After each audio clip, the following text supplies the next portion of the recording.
Assalamualaikum warahmatullahi wabarakatuh.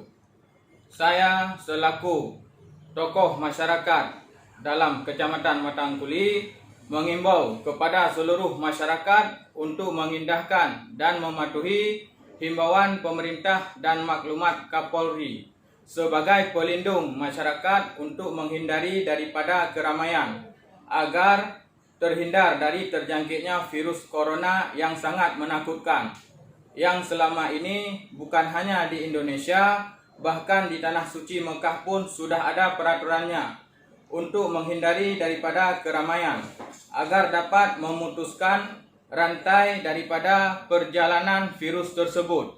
Maka kami mohon kepada seluruh masyarakat kiranya untuk mematuhi peraturan yang telah ditetapkan oleh pemerintah demi kebaikan kita bersama. Sekian, wassalamualaikum warahmatullahi wabarakatuh.